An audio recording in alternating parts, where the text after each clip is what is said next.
In our newsletter, The Courier, but I'll just remind you of a few things. Lori is a very socially active member of the Disciples of Christ community.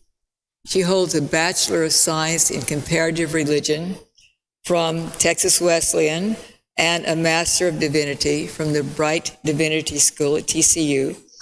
Her immediate family includes 4 children, 3 grandchildren, quite a lot of chickens, a pig named Chris P. Bacon, and a duck named Quackers. Lori, welcome again to All People's Church. And before we continue on to worship, there are some announcements this morning. The first is from the Caring and Sharing. In fact, I think the last is from the Caring and Sharing Committee.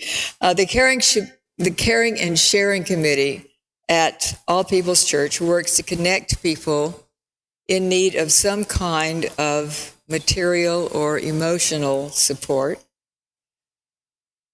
with people who want to help. People who need a little support can notify the committee by emailing the committee at caringandsherry at firstjefferson.org. It does still say First Jefferson. We'll change the email when we get all officially done with the state of Texas. That email address is also in the Courier. You can also just tell any of the committee members who will stand up and wave if they are present this morning. Amelia Awalt, Colleen Brewer, I know Colleen's not here this morning. Me, Marianne Clark, Joy Fletcher, are you here?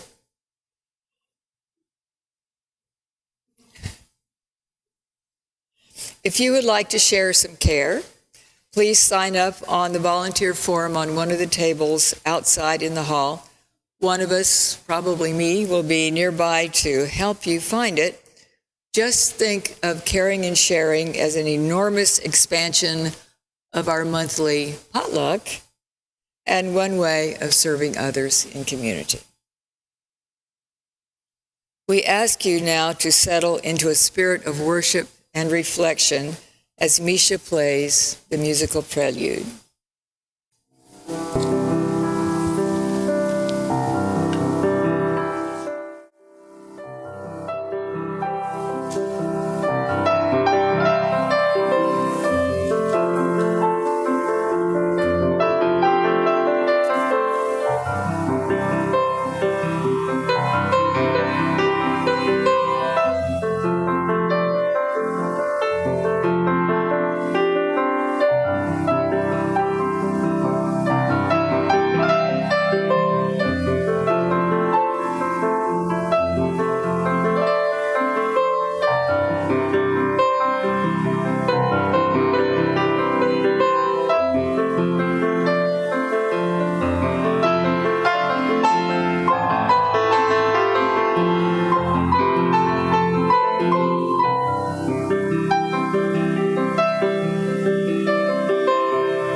Will you join me in preparing your hearts as we call ourselves to worship?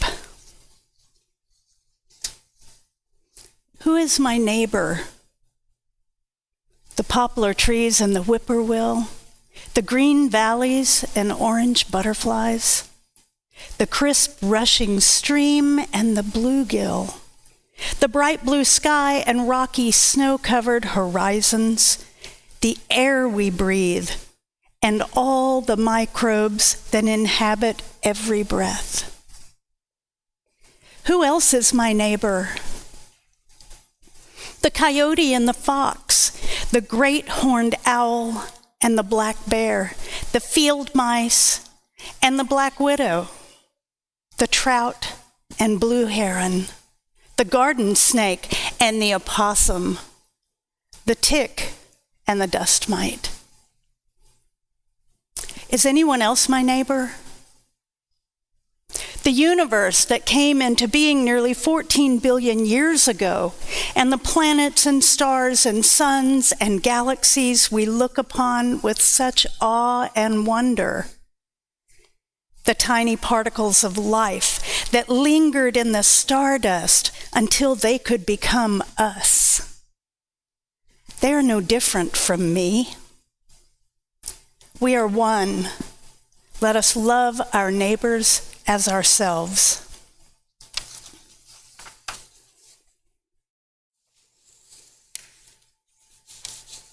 And as you are willing and able, for our chalice lighting, the first hymn and the affirmation.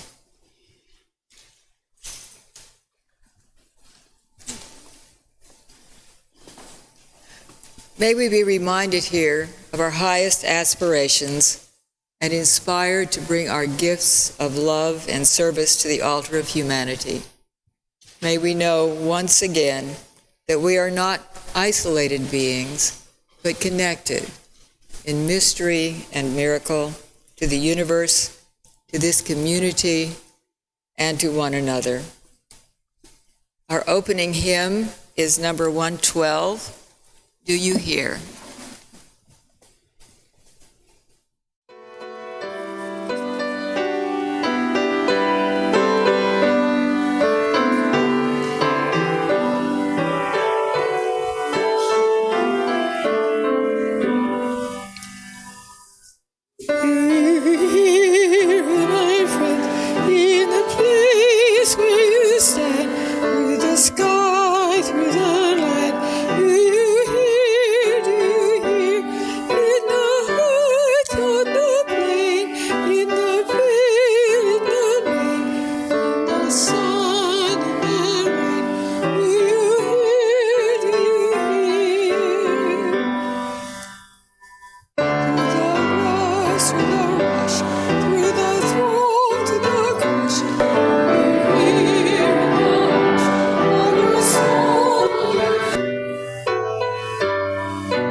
Please join me in saying our affirmation. Love is the doctrine of this church. The quest for truth is our sacrament, and service is our prayer. To dwell together in peace, to seek knowledge in freedom, to serve others in community, to the end that all souls shall grow into harmony with creation. Thus do we covenant with one another. Please be seated. Lori invites the young and the young of heart to come forward for our story for all ages.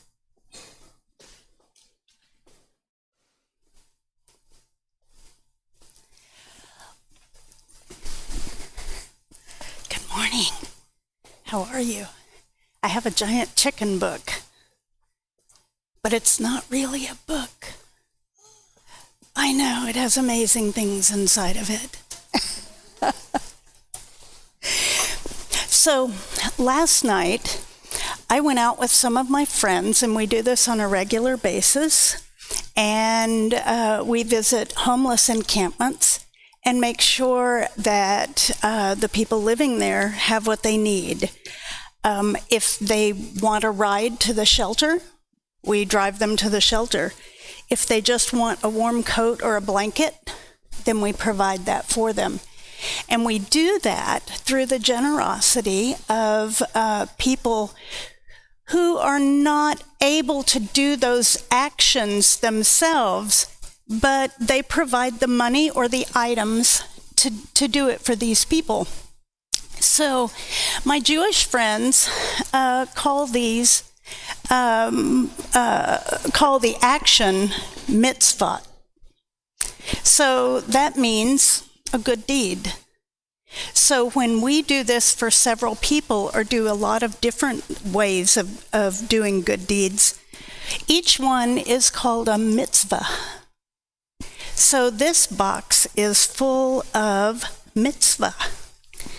And yeah, so yeah. And so I've written down some of the kinds of mitzvah that we kind of perform. Inside each one of these is a gift from my friends in order to help you do a mitzvah yourself. So when you take one out, I want you to look on the back and read aloud. You have to say it really loud, but read aloud what mitzvah it suggests. But that doesn't have to be the mitzvah you do. A mitzvah is a very personal thing. And so you would just choose what you want to do with the gift that's inside that envelope. And then use that to go do it. Do you want to take one?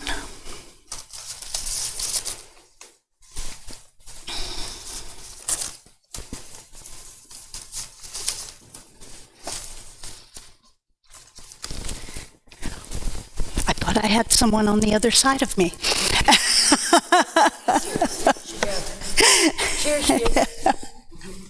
Would you like a mitzvah?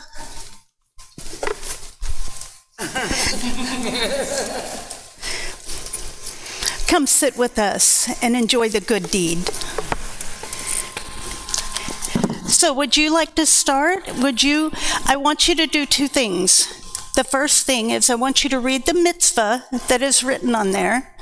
And then I want you to tell me what another one might be. It doesn't have to be the one you're going to do. That's a personal thing. My kind of mitzvah is use kind words when someone is sad. Another type of mitzvah is helping them when they need help. Great. Mine says pot cleanup, and another one you can do is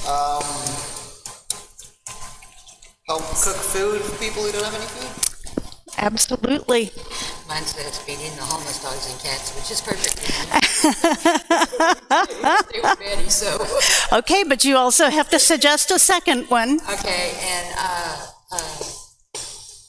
reading to children. Perfect. Mine said drawing a picture for someone. Draw a picture for someone. Like a friend of mine who's lost a parent. And I just wanted to be with her and her family. Being a comfort to the family who's lost someone. That's a wonderful one.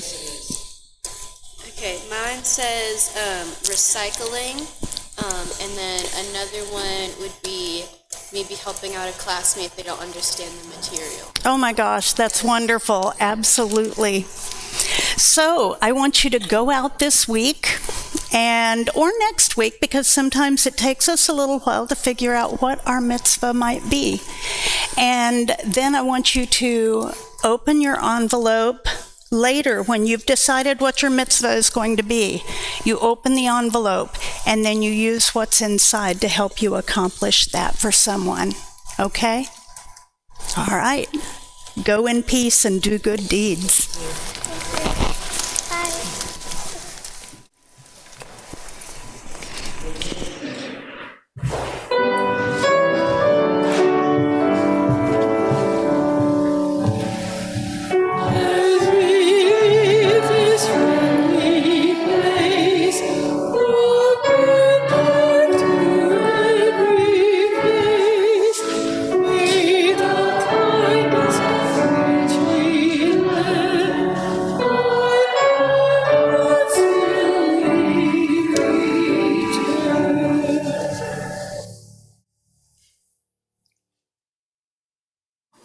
I have one additional announcement before we do the offertory, and that is that on Sunday, December 11th, we will have our second standalone adult, Our Whole Lives, sexuality education class covering the topic of loss at 1 p.m. at the church. Contact Rosalind Hunter or Sarah Barrel Harrop if you are interested.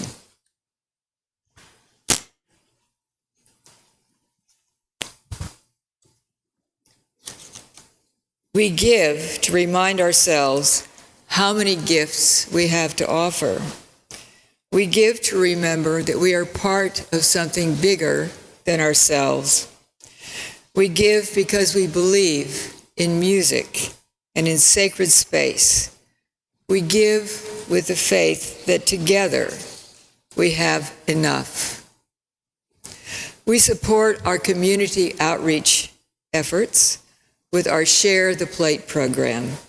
It is our custom to share the undesignated cash offerings each week in our collection plate. Our recipient for this quarter is Raices, the Refugee and Immigrant Center for Education and Legal Services. The offering will now be gratefully received. Will the ushers please come forward?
feel like the sky opened up and dropped a little heaven in here. Wow. Thank you, Misha and Michael and choir. I'm going to take that with me all day.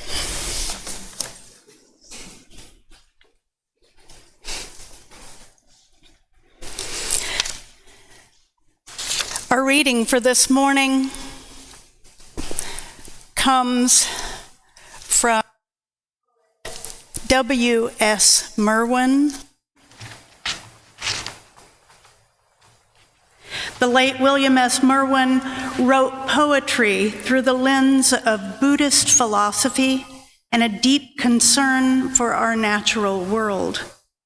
He received many awards for his works, including the 1971 Pulitzer Prize for Poetry.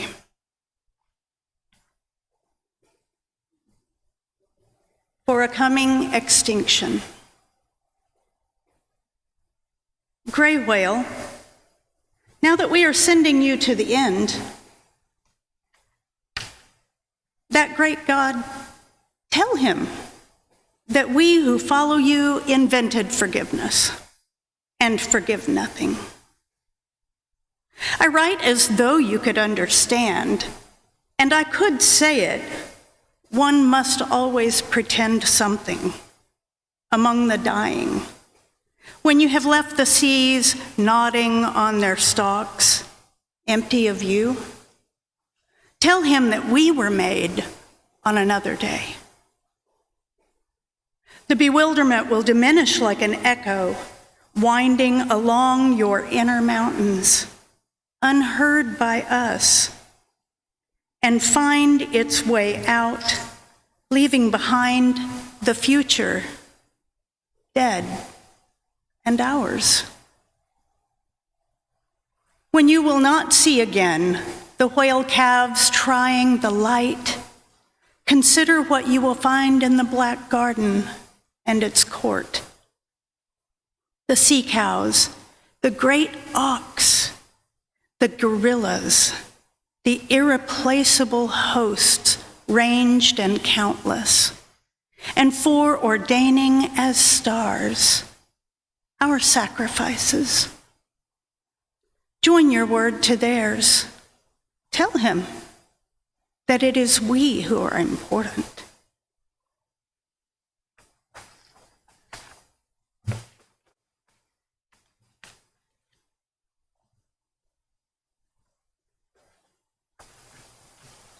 We honor our time together with shared stories and news from the congregation. Each week there's a journal outside the entrance to the sanctuary where you can write a message of memory or hope. Also, at any time during our service, you're welcome to come forward and light a candle in our meditation center here at the side of the chancel. We focus our thoughts today on the many people in the world who face floods, drought, fires, and war. We turn our thoughts as well to those seeking refuge in another country, to those who are burdened by sickness, hunger, or pain, by sorrow and anxiety, violence and loss. We pause this morning to share our care for these people and also for those closer to home about whom we are concerned. From our book of memory and hope, we include Sherry Husband's friend, Lisa, is suffering the loss of her beloved mother, Linda Sue Sams. Please keep Lisa, as well as Linda's other family, in your thoughts and prayers. My heart is heavy with the news of the mass shooting of the LGBTQ club in Colorado. I guess mine is too. Thanks to everyone from Don't Forget to Feed Me. Every dollar helps more than you know. The people who don't have to give up their pets are so grateful to you all.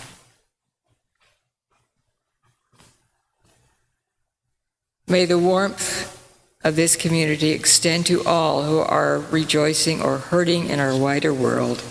The stories that live in this community are cherished, even when unshared. So as we keep one another in mind during the week ahead, let us open our hearts and minds to the place of quiet, to the silent prayer for the healing of pain, and the soft, gentle coming of love. We will begin with 1 minute of silent meditation.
In September of 2020, Supreme Court Justice Ruth Bader Ginsburg passed away after a long and vigorous fight with cancer.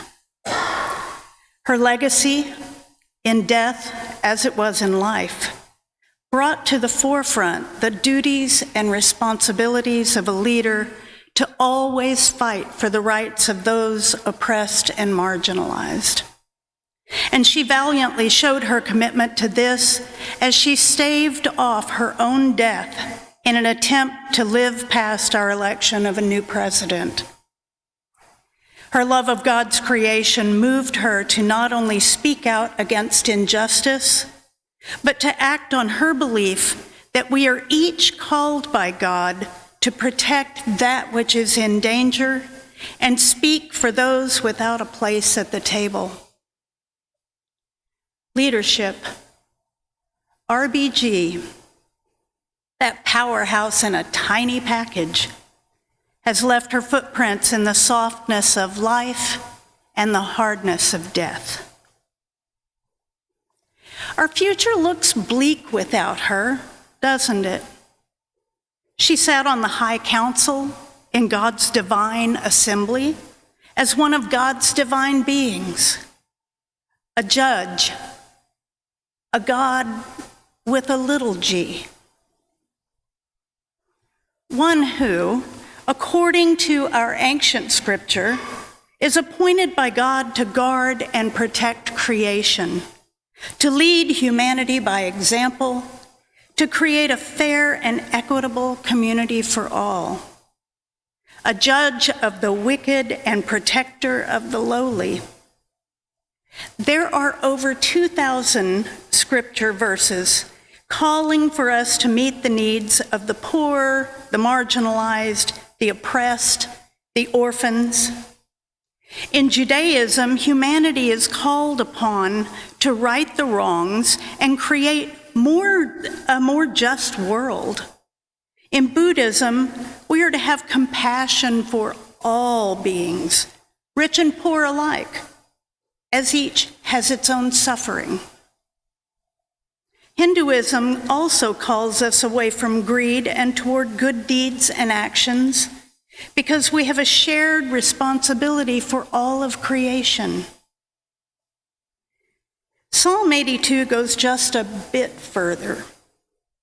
The psalmist is calling out to God, asking, demanding even, for judgment to be brought down upon the judges. The psalmist, though speaking from his own historical context, understands that the world cannot exist without a just society, and that without justice, the world is in danger of collapse.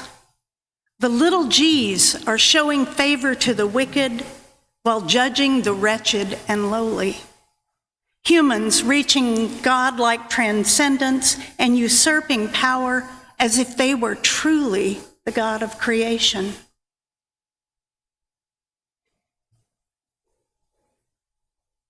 It is as true now as it was then.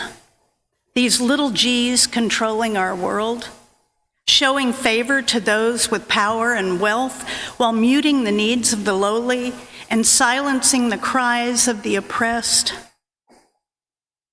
Our government subsidizes the military-industrial complex that keeps companies like Lockheed Martin, Raytheon, Northrop Grumman, and hundreds of others in business by providing more than 80% of their revenue in arms manufacture and sales. A $350 billion industry funded by our tax dollars that makes billion-dollar personal fortunes for those at the top. Little g's that decide who lives like kings and who dies like peasants. The prison industrial complex has expanded the U.S. inmate population to meet the needs of private, for-profit prisons through political influence by private prison companies and businesses that supply goods, services, and employees for profit. It is a multi-billion-dollar business that disproportionately impacts minorities, preying on those who cannot afford proper legal representation and extending to probation, parole, and policing. Little g's deciding who will or will not have their freedom. I would encourage you to watch the Netflix documentary 13th to learn how we got here. Corporate agribusiness is another complex that holds great sway over billions of dollars in government subsidies, with 10 companies controlling nearly every food and beverage brand in the world, yet qualified to receive billions of our tax dollars. For decades, Nestle has been granted permission to freely siphon off fresh water in places like Michigan, Nevada, and California, places suffering their own shortages of fresh water for its residents. Monsanto has cemented deals that bring them billions in government subsidies, while small independent farmers qualify only if they agree to grow grains that they cannot even sell. Poverty, famine, sickness, death. The world has simultaneous epidemics of obesity and starvation. Why? The powerful and rich decide what our portion will be. In the first 2 months of this pandemic, while we were all sewing and distributing life-saving masks for nurses, doctors, the elderly, the at-risk, while we were in those first 2 months of March and April, masked and gloved and searching for Lysol spray and Clorox wipes and the suddenly elusive hand sanitizer and toilet paper, watching as one by one people around us were losing their jobs, asking to be added to our ballooning list of families needing produce boxes in lieu of receiving groceries from now shuttered food pantries, sometimes sharing one produce box between 3 families because there just wasn't enough to go around. While we were struggling just to stay alive, 25 billionaires increased their wealth by $255 billion in 2 months. As of May of 2022, their wealth has increased by $1.7 trillion. 25 people.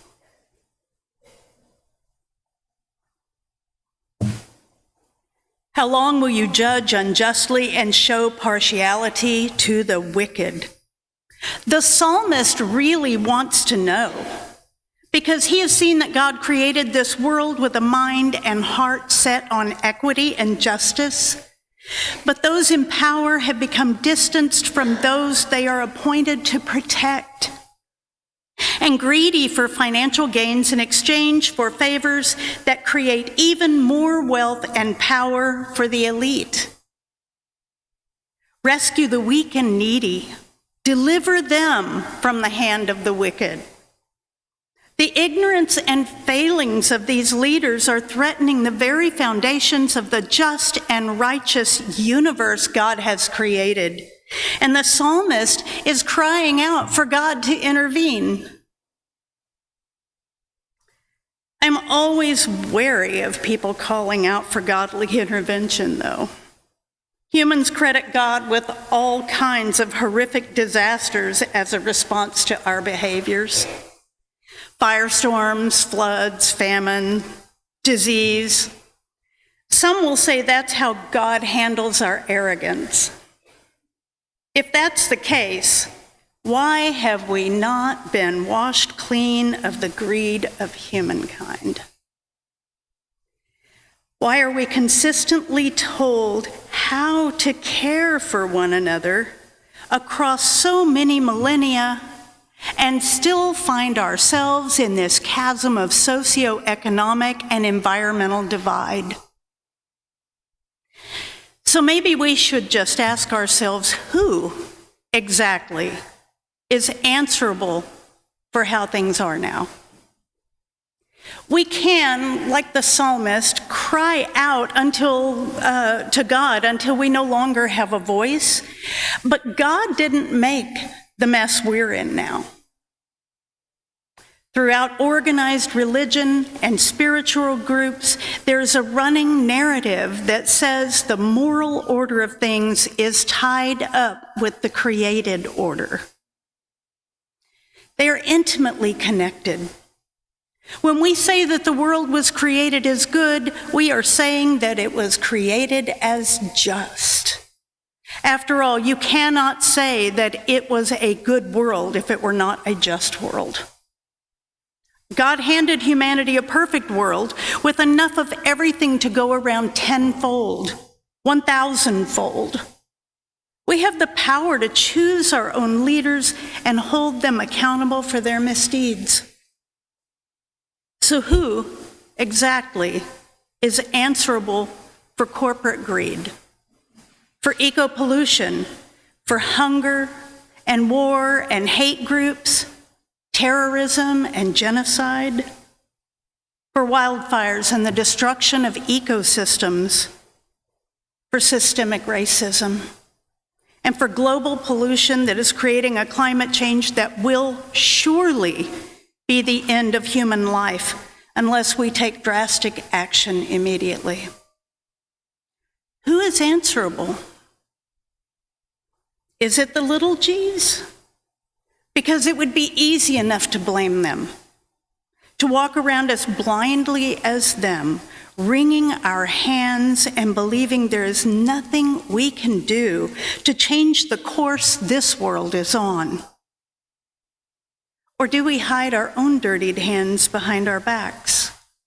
Our hands that have allowed this destruction of God's promise to occur while the little g's profit.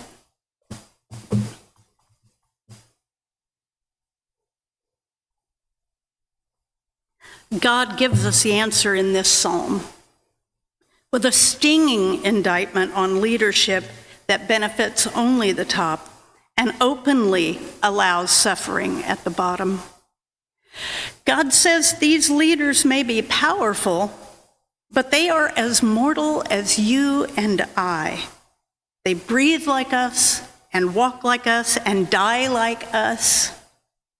And God will take back what God created, and we will have nothing. Certainly not the promise of a heaven here on earth. This is a harsh critique on all of us, on you, on me, on the people next door and down the street and in our nation's capital. The slogan we heard constantly through the pandemic is appropriately applied here. We're all in this together. We are, right? All in this together. We cannot ignore our part in this injustice to creation, hanging on tightly to our belief that we hold no power over the little g's. This belief that the bill does not come due for our silence and inaction. In the film, The Black Panther, may you rest in power, Chadwick Boseman. The Black Panther finds he must confront the lie his father chose to omit. He knows that to be a true leader, a little g appointed by God, that he must face the failings and ignorance of a previous generation in order to move forward from a place of transparency and equity. It's hard, this confrontation with those who go along to get along. Those who do not want to rock the boat because they may lose their place as a little g and all the power and wealth associated with it. But we must start somewhere. The Black Panther knew it had to begin with him. He had to hit the reset button on his family's leadership of Wakanda. Hard? Yes. Impossible? No. There's no divine right to rule. God makes that clear for the little gods, these leaders that offer no justice for the marginalized and poor. When people live and rule unjustly, the result is not just the collapse of the moral order, but the collapse of creation itself. We are right to be concerned about these little gods who are answerable for the way things are. For most are ignorant, unwise, and lightless in mind and heart. For through their actions, all the foundations of the earth are shaken. We see the destruction of creation and the prevalence of injustice tied up together. How do we have hope for the future when it seems creation is already so far gone?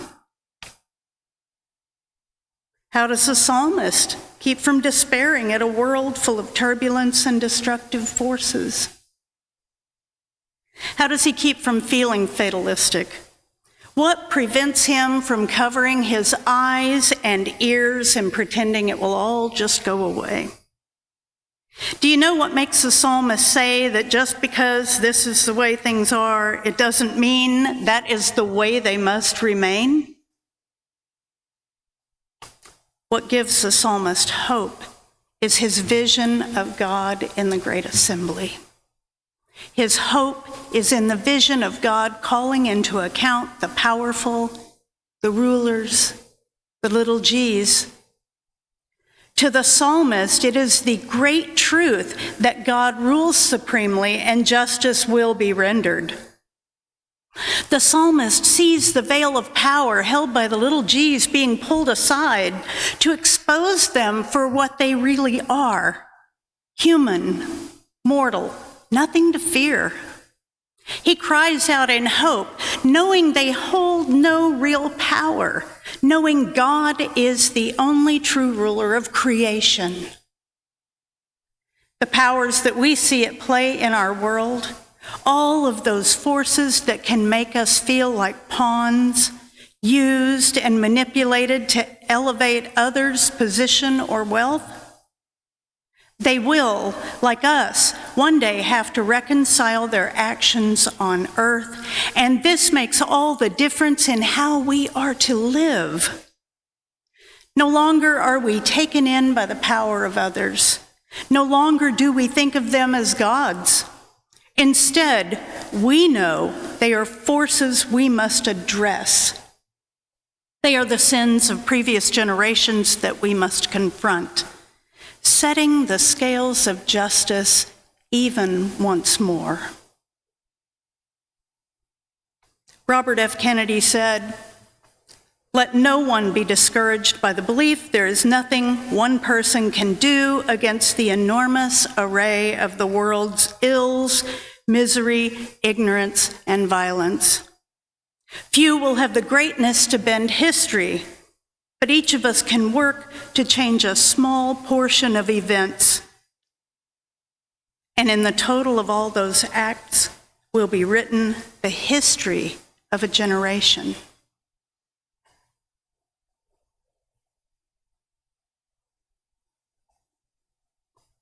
Friends, each day we are allowing ourselves to become empowered by God, taking small steps and working together across racial, ethnic, gender, and economic divisions to bring about the just and good world that once was, long before human greed and little g's took over. We are in the streets, pulling back the curtain on those who corrupt and destroy. We no longer stand silently with bound hands and sealed lips as others seek to extinguish the justice which is the foundation of creation. We are finding our own place in the divine council, ready to be the leaders God has called us to be. We are already writing a new history, one that cries out with the psalmist, "Rise up, O God, judge the earth, for all the nations belong to you." And thanks be to God for this.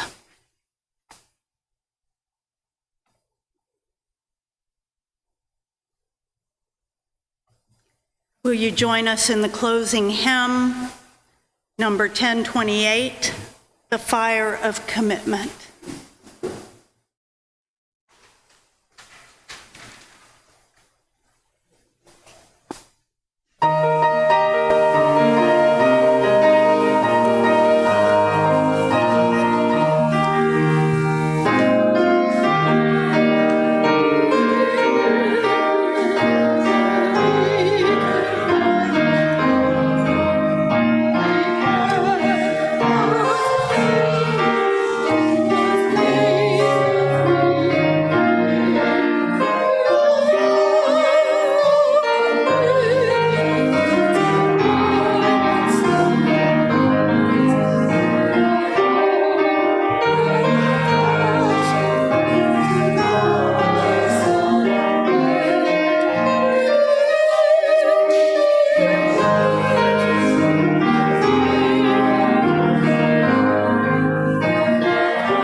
talk about new prophetic voices.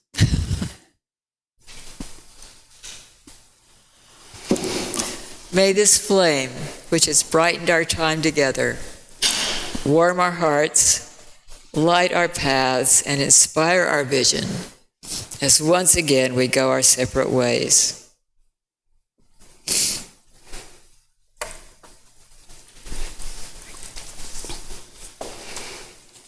I want to thank you so much for having me here these 2 Sundays. They have meant the world to me. I adore your community here and your dedication to incredible music and friendship and love with each other and a desire to understand our world more fully. Oh, you're coming back. Y'all are so precious. And now, may the universe stir within you and make you as one with creation. May all the stardust shine upon you, lighting your way to grace.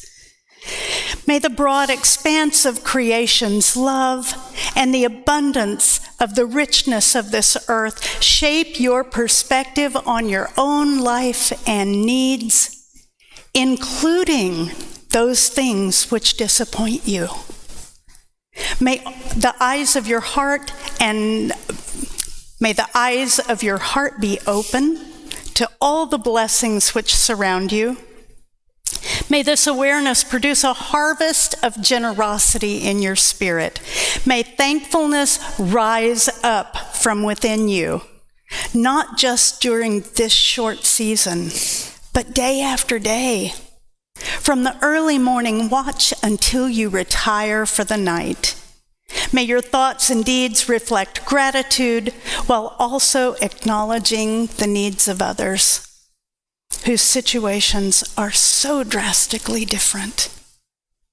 And finally, may the grace, peace, and love that rests within each of us be a beacon of light that protects, defends, and empowers our neighbors and ourselves as we journey together as one. Go in peace. As the service has ended, we invite each of you to stay and join us for coffee, refreshments, and conversation in the library.